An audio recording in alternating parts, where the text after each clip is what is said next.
What's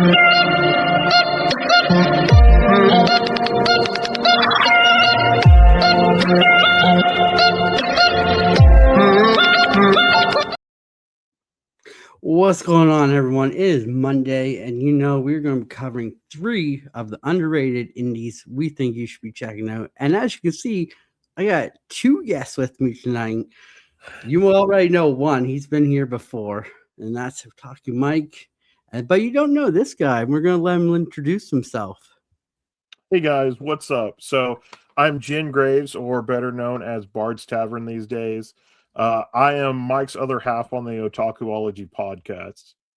So, and I'm excited to be here. He really is. Buddy. He's not here. It's double the trouble, just saying. It's going to be a fun show for everyone here tonight. Yeah. If you haven't known, I was on the podcast with these guys that they hold. It was a fun time, and we decided, hey, why don't you guys come over here and let's read some comics. So this is going to be a fun one. We got some 3 good books here. So we'll bring it up here and we'll get this show rolling. So first up, let me just get this, is we're going to be covering Shredder number 5. Dark revelations abound as Agent Alda at last discovers the stunning truth of what happened to Shredder, the nature of his nightmarish visions, an unbelievable place in which he was trapped, and the impossible price he paid to come back to the world. Meanwhile, the Mourns force a mass for a final showdown with Shredder that could take New York City down with them. Writer is Dan Waters, artist is Michael Bandetti and Scott Hanna, and publisher is IDW Publishing. Who wants, Mike, you want to start with this one? Okay. So as somebody who is actually reading the Shredder, I did not read issues 3 or 4 with this particular issue. So I came into this one cold turkey. I only read the first 2. Just this lizard guy never shows up in the issue. Just saying, Shredder does not ride a giant lizard thingy. But I'm glad they definitely answered some questions, like where Shredder was with the weird, he was a jailer on an interdimensional prison, apparently, from a guy. I don't remember what his name is, to be honest. It was interesting. I did not like the 2 different art styles that we got in this. Like, it had, like, I liked the flashback art style more than like the actual, like the present day art style that we got. I'm not saying like both of them were like decent, but I preferred one over the other.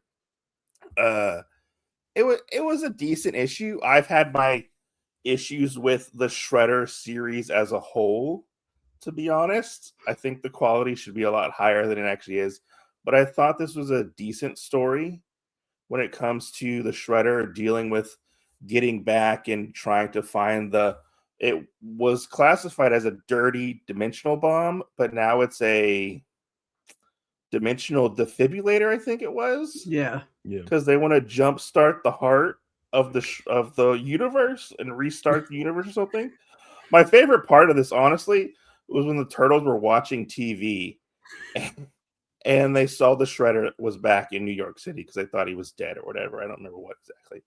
But yeah. It was okay. It was okay. It was an okay issue. Jen? I gotta agree with Mike on this. Like, this dinosaur guy doesn't show up at all. And that's what I was waiting for. I was like, when is this gonna happen? We did get the big bad guy in it though, which was kind of a cool twist on this guy basically went around what's his name? Gore from like the Marvel universe, where he basically like killed all of the Japanese gods and then wanted Shredder to basically capture him and bring them back to this dimension because it was their origin dimension. Which the touch of everything being made out of like worms was kind of a cool concept, I gotta say. But I haven't ever read anything of this series except for this one. And I'd say that it was kind of a cool jumping off point almost felt like an origin story for Shredder. Now I know that there's 4 more that will totally throw that out of the water and be like, no, that's not even close.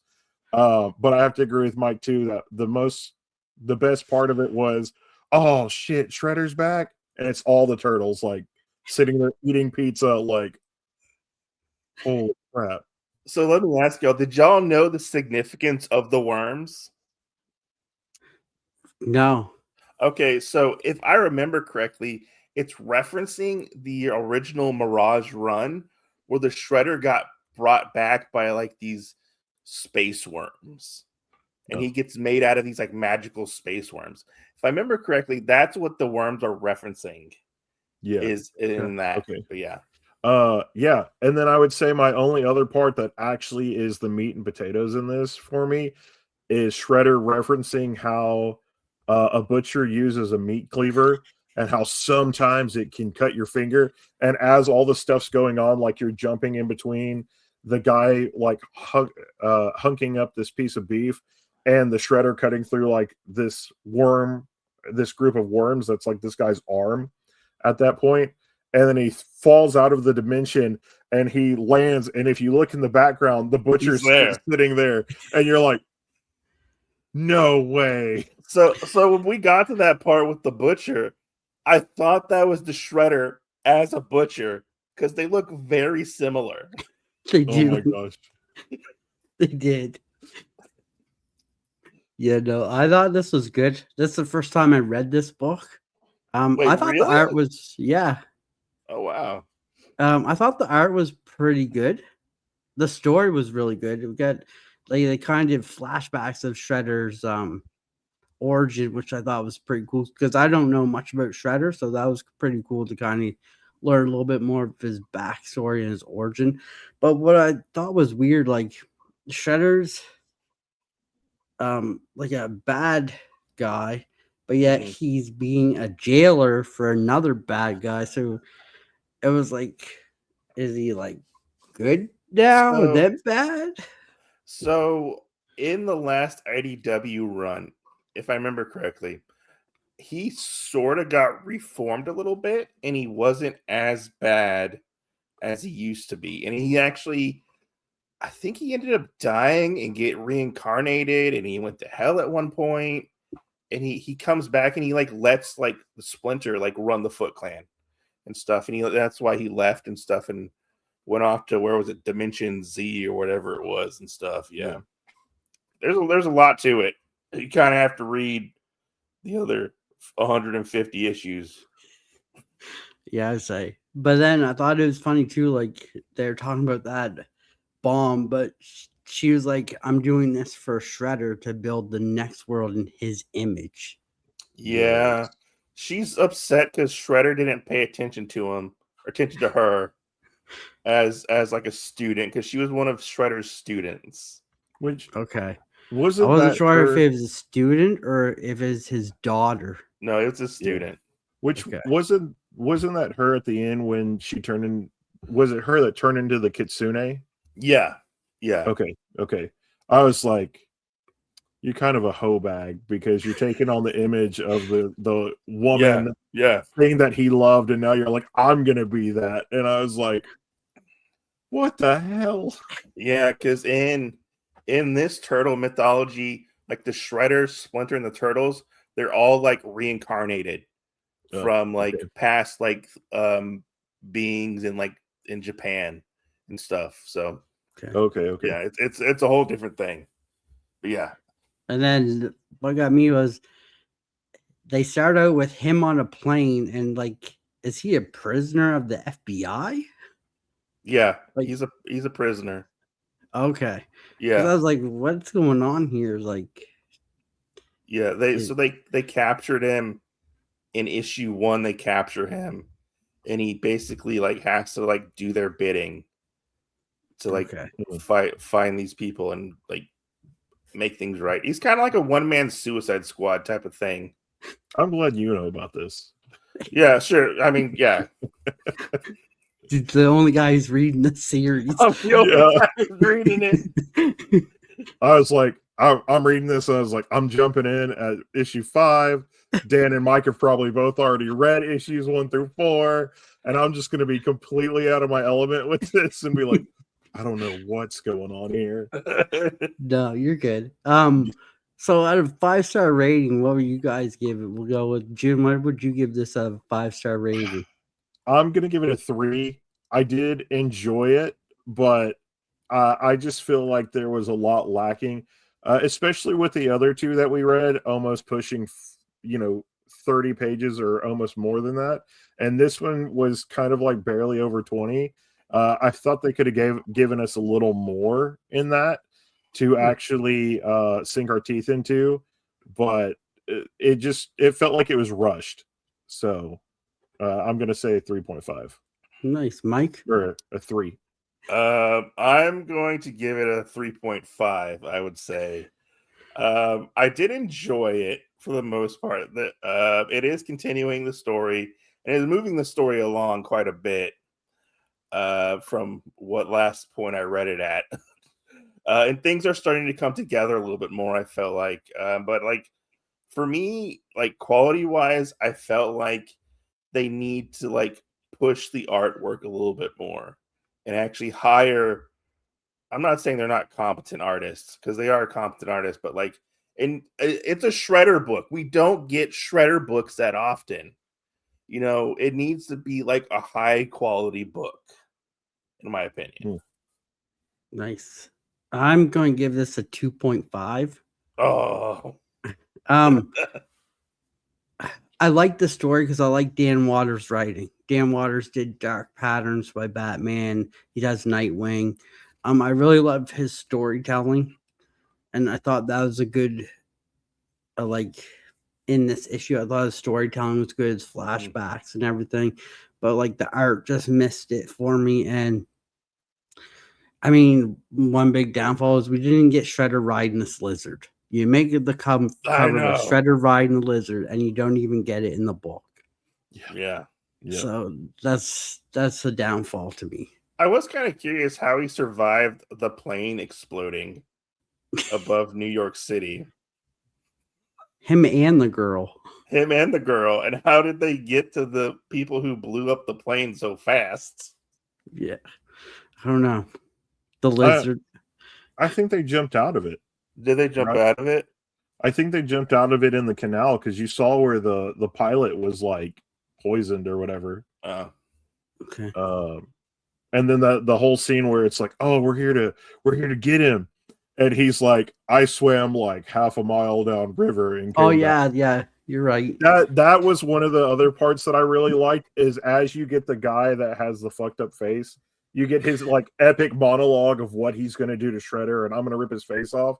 You see as like from over here, as like this group of guys dies off, and then this guy dies off, and then the guy on the other side of him dies off.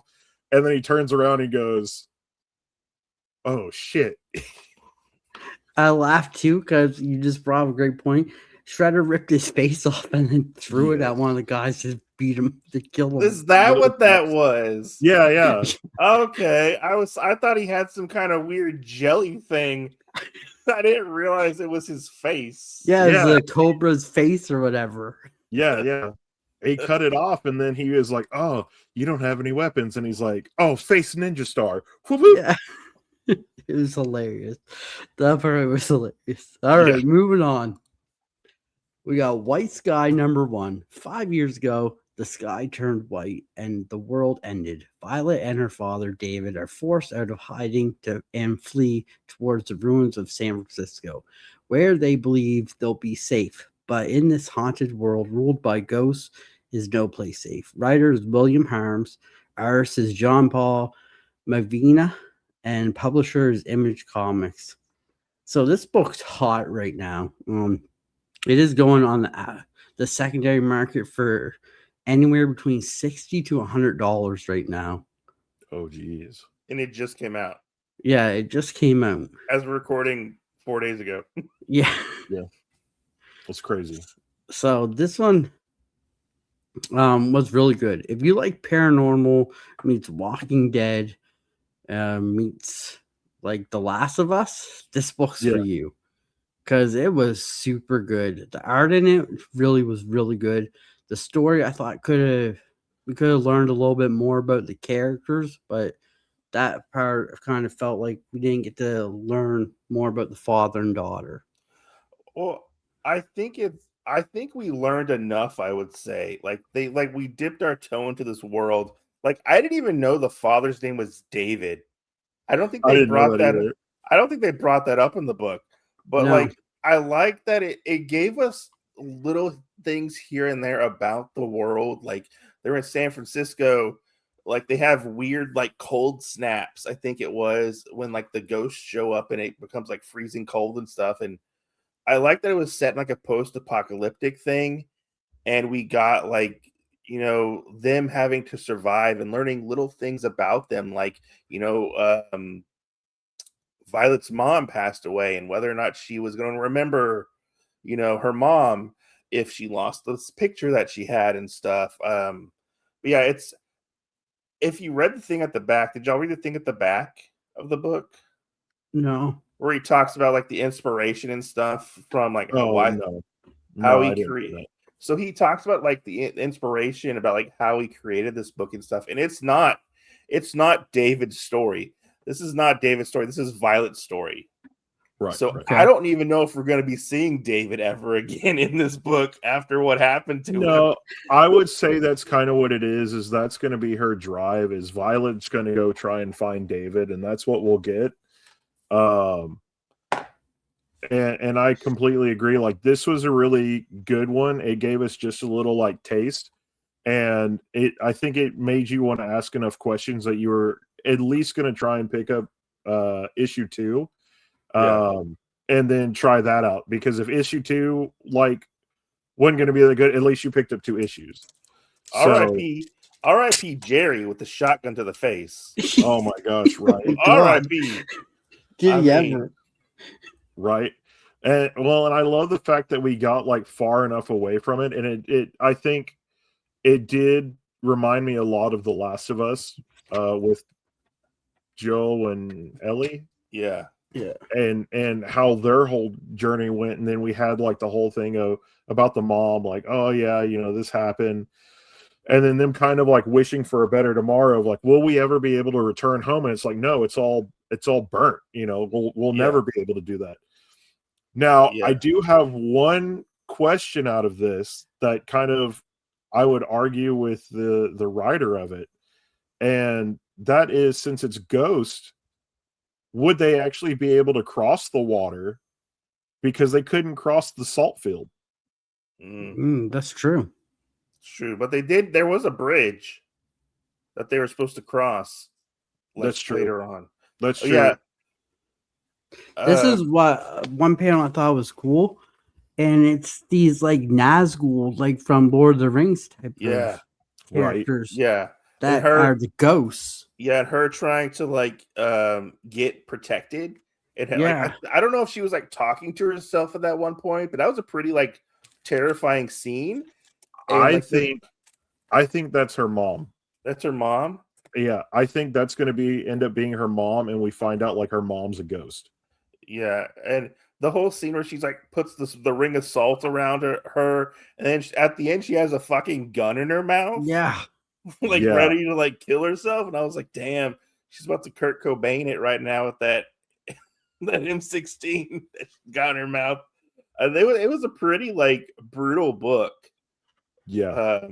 I wouldn't even call it like a Walking Dead book. Like it's felt more like The Last of Us, I would say, in a sense, but with ghosts. But yeah, this one was a solid read, I have to say, and I can see why people are clamoring for this book after you read issue 1. Yeah. No, it was really good. Like it gives you like answers to some things, and it leaves you with like 5 more questions at the end of the book. Yeah. That's kind of how I hope like issue 2 will be too. Like when you get into it and you read it, that it will give you enough to answer like what we had questions for in issue 1, but it'll give you more questions to answer for issue 3. So you're like, dang it, I gotta buy issue 3 now. Like I'm trying to find reasons to not want to read this. And it just pushes you forward. It was a well-written book. It was. Yeah, I'm looking forward to number 2. The art in it was superb. I thought the art was really good in this one. The action scenes are really good. I can't wait to see like what other creatures we're going to see. Like, is it just going to be those 3 ghosts, or are we going to see other creatures? We got 3 ghosts. We got these other human factions. Well, weren't there more ghosts after like the first initial thing? Because I thought after the one burned through the opening where it got real close to her, and then the salt ring protector, that there were like 6 or 7 of them. Maybe, they were outside the building, I think it was. Yeah, and then it was like they were like, "Oh, well, we can't get to her. Let's leave. We'll come back later." Let's go. Yeah. I really want them to answer how the ghost showed up. I want like a big flashback issue of like how the world got fucked up. Yeah. Well, and in that, because like how we kind of saw these ones is that little fire stream came out of nowhere, and that really reminded me of like the movies, like Bird Box, or like Don't Make a Sound. Like those ones. That's exactly what this felt like, especially as David's like, "Hey, we can't talk too loud," and then we get the whole part where David gets ambushed, kind of, sort of, and out of nowhere, all these things like instantly know where they're at. They all start popping up, and I mean, it gets crazy. Yeah. So it's like they're attracted to the sound or anything like that. Yeah. I would give this a solid 5 out of 5 for a first issue. Yeah. I'd do the same. I'd go 5 out of 5. 5 out of 5. I think it's 5 out of 5 all around. So hell yeah, that's great. It was a great book. That's a 15 right there. Right. 15-star rating. No, it was a great book. It was really good. I can't wait to see. I want to learn more, and I like it that we're getting like a horror, like female protagonist type of thing. Hey, and you know the other good thing? The cover doesn't mislead us like the Shredder cover. Yeah. Like we know what's going to be there. This is true. Hopefully it's not a miniseries. I like to see this one ongoing. I think it's ongoing. Oh, from perfect. what I remember. I think it's ongoing. Perfect. All right, next up is our last book. Probably one of the funniest books with the titles. Florida Hippopotamus Cocaine Massacre #1. Disco Hippo Wonderland is the #1 amusement park in Flamingo City, but few realize its corrupted owner, John's Mjor Disco, is about to release the most potent drug ever created, Coke 45. Fortunately for humanity, Agent Clark Nebraska is on the case. She'll bring down Disco come heck or high water. Writer is Fred Kennedy. Artist is James Edward Clark.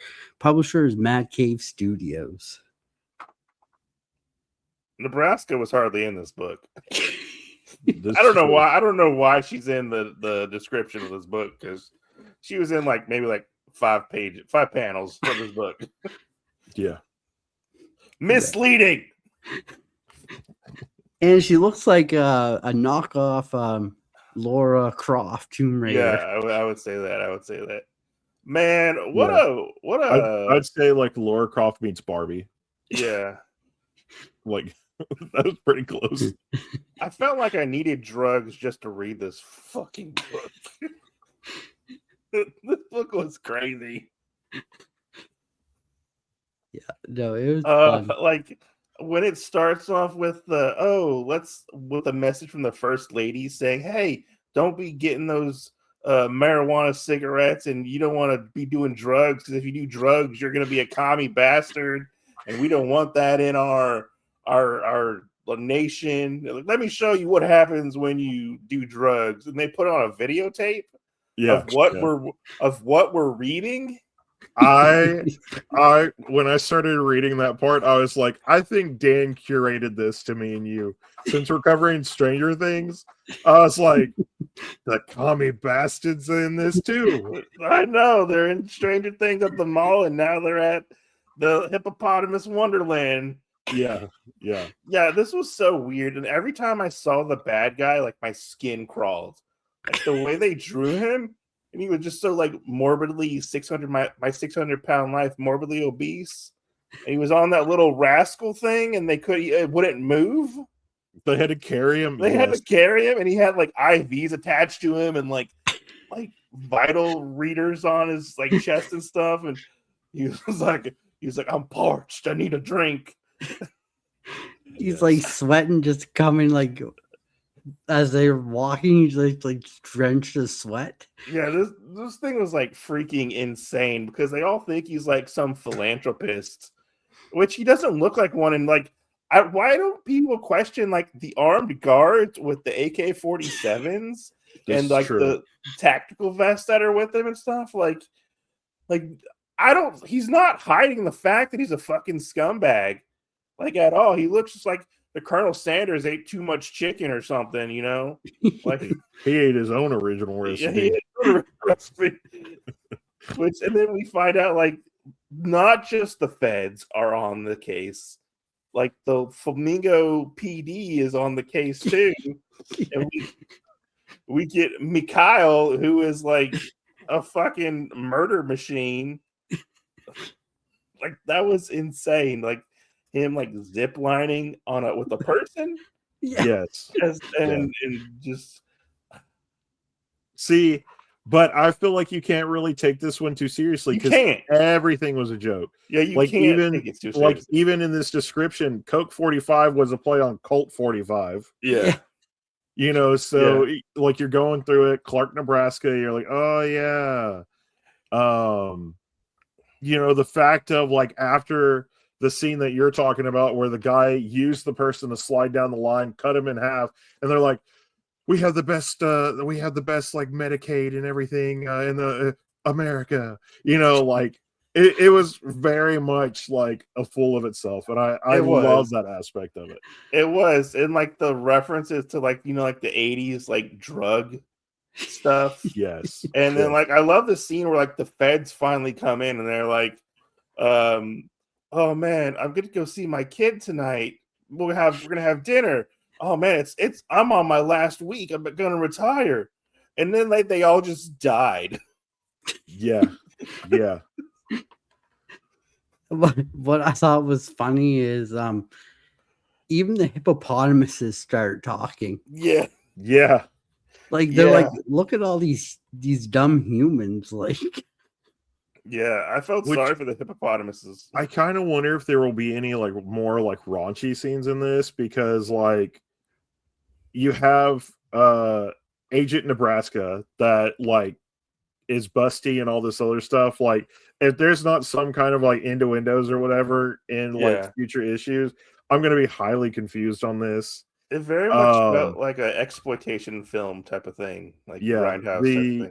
The girl that's actually on the book down here on the bottom, I mean, sitting there, and I'm like, you're talking about hippopotamus, and you're wearing the shirt for the place, but then it's like you're also wearing a bathing suit, and these creatures are like giant. Like, are you really going to climb down in the pit with them? Yeah. My favorite panel out of this whole thing was the boss down in the basement, and he's like, go get the good forklift. It's like the other forklifts aren't good enough. I need the good forklift. And then he's like, we gotta get all the stuff on the boat. And they're like, well, we can't fit everything because you're bringing this forklift and you're like 600 pounds, so the boat restrictions aren't going to work. So he's like, well, dump the Coke in the water. Yeah, dump the Coke in, which I was confused on that. That was another confusing part, because they said they couldn't bring the forklift, and then he turned around and he goes, oh, well, we'll take the hippopotamus.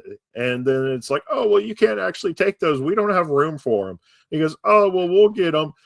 Just dump the rest of the Coke out. But it was like he didn't understand that where he told him to dump it at was with the hippopotamus. Yeah. And that they were all going to get coked out and go from there. Yeah. Yeah, which is... The logic behind it was like, once you start to nitpick it, it kind of falls apart at the point in the book. But I also love the point where he wants to blow up the Wonderland. And he's like, no, don't push the beep boop button, but I want to push the beep boop button. And he like jumps into like the hole, but he can't fit. in the hole. Yeah. So they start like jumping on him. Yeah. I mean, this book was funny. I don't know if it was my favorite book to read. I would read the second issue of this, but I wouldn't take it seriously. Yeah.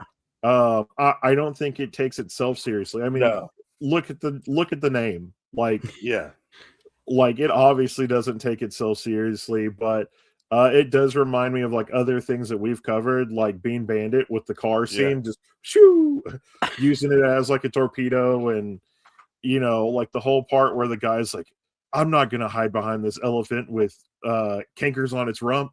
Yeah, an action hero doesn't die that way, you know. Yeah. And then he gets out and does that whole thing, and you're like, I am so confused.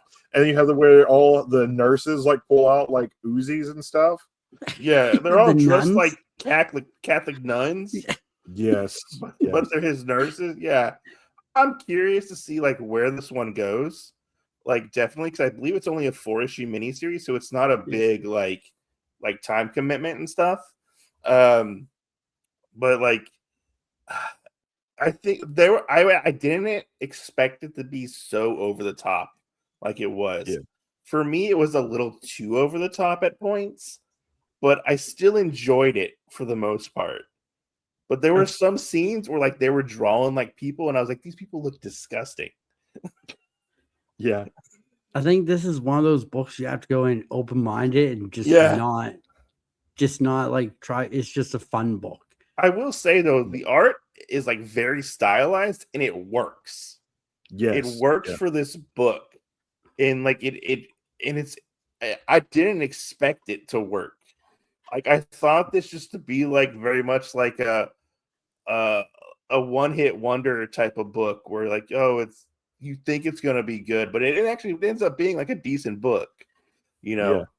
Well, and you remember when we were talking about it was on Stranger Things about the sheets on the bed? Oh yeah. And there's a part in this where they're like standing against the wall. I think it's with the president, and she's standing back against the thing, and it's that same like design with like the colored squares, the square design. yeah, with the like the rainbow colors in it. I was like, oh no, yeah, this is popping up everywhere. The one thing I thought was funny is just that one guy they're in the stakeout van. The van's parked sideways, and everyone else is parked diagonal. And then the stakeout guy, he's just worried about this hurricane coming. That's all he's worried about. Yeah. This hurricane's coming. It's gonna happen. I don't give a shit about the hurricane. I hope we end up getting like a buddy cop thing between like Nebraska and Mikhail, because they seem like polar opposites as like law enforcement. Yeah, I just want to know like what the team's going to turn out to be. Like, are these three like even like the girl that has the hippopotamus hat on? Like, are they going to all like team up together? And is it going to take place just in Wonderland? Yes. Yeah. But yeah, no. 5-star ratings. What do you guys give it? I give it a 4, a solid 4 out of 5. Mike's gonna kick my ass, but I really enjoyed it. I mean, it was stupid as shit. It was stupid as shit. I would give it a 5. Like, oh, nice. I read this one first out of the 3 that we had to read, and I was like, I don't know where to go from here. I'm questioning life at this current moment, and then I get into White Sky, and I was like, that brings me down just a little bit, like, you know.